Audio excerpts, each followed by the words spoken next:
So for this lecture, we'll look at the goal of strong and sustainable economic growth. I'm going to help define this concept.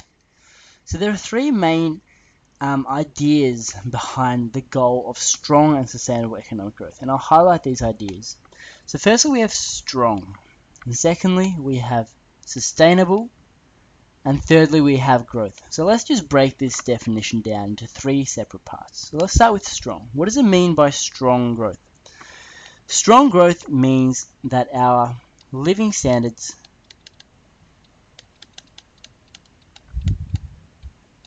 are increasing at a stable but reasonable pace.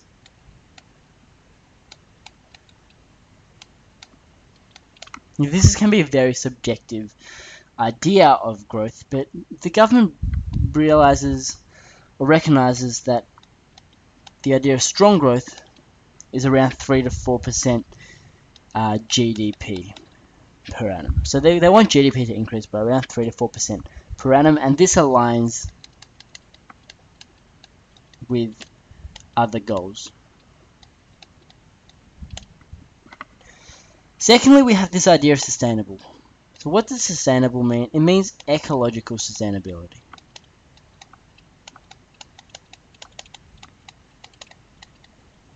This is the closest goal that ties in with material and non-material living standards. And we know that living standards are broken down into the material aspects and also the non-material aspects. And a lot of people consider ecological sustainability as sort of a cornerstone of their non-material living standards. And so this means that resources are not depleted and are made available to future generations, to the use of future generations. So this is the idea of sustainability. It's the idea that there is ecological sustainability and that resources are not depleted at the moment. So ideas that we should moderate our use of coal, our use of oil, and start moving towards, more environmentally friendly or greener alternatives such as wind or solar or geothermal energies.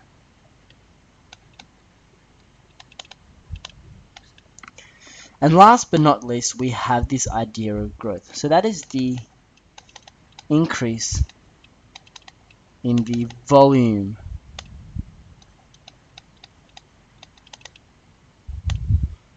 of goods and services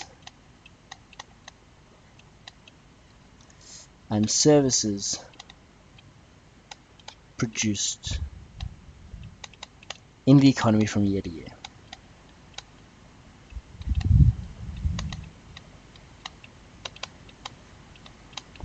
So let's look at the working example of what I mean by an increase in the volume or the quantity as opposed to the price. So as we know, GDP is measured in price, as a dollar figure, and that's what makes it so good and so comparable to other countries' figures or from one year to another. It's because it's valued as a dollar figure.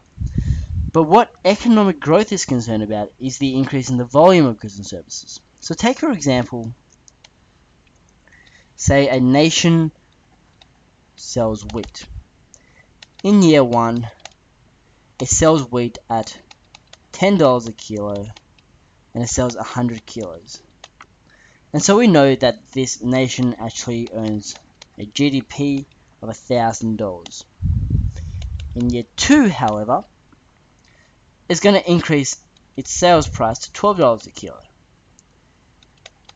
But it still produces 100 kilos worth of wheat. But the GDP, in fact, has increased to $1,200, which is $200 more than GDP in year one. And so although we can see that the GDP has increased, the material living standards of this country has not actually increased. And this is because the quantity of wheat has not actually increased. It has only the price of wheat here that has increased. And this is also known as inflation. So now we can see that economic growth is only applicable to an increase in material living standards only if the quantity or the volume of goods and services produced in the economy increases, and therefore more needs and more wants can be satisfied by existing resources. So what the country actually wants is not for the price to increase to $12. We want the price to stay the same at $10 a kilo, but instead the quantity to increase to 120 kilos. And now we have 20 extra kilos of consumption to consume, and therefore our GDP, or our real GDP, has increased to $1,200. Okay, so now that we know the three underlying concepts of strong and sustainable economic growth, we can work with a formal definition. So let's rub all this out and sort of congregate or amalgamate all these three concepts together. So we know we need strong and sustainable economic growth. So let's look at the formal definition of this concept. So what is strong and sustainable economic growth? So this is defined by the book as the fastest rate of growth in national production, which this idea relates back to this growth idea, so that it is consistent with achieving other government economic goals. And as we know, these economic goals include external stability, low inflation, full employment, and equity in income distribution.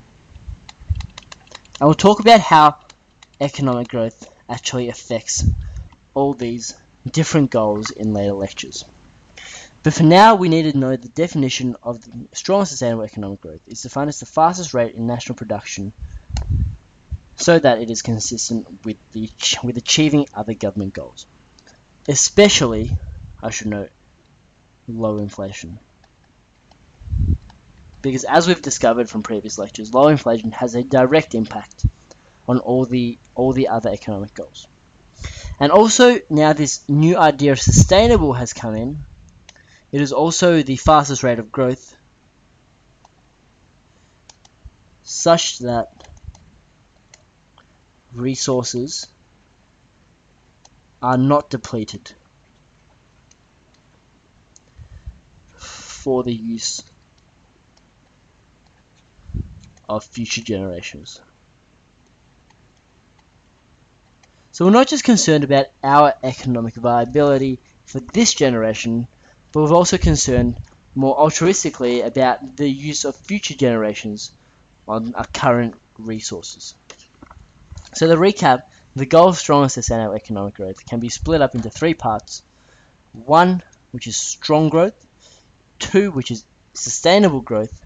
And lastly, the idea of growth itself. So the goal of strong and sustainable economic growth is the fastest rate of growth in national production so that it is consistent with achieving other government goals, including external stability, low inflation, full employment, and equity in income distribution, as well as, most importantly, the achievement of low inflation.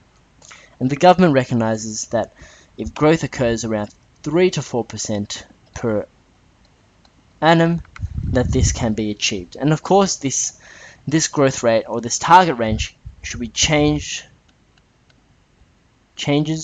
according to prevailing economic circumstances.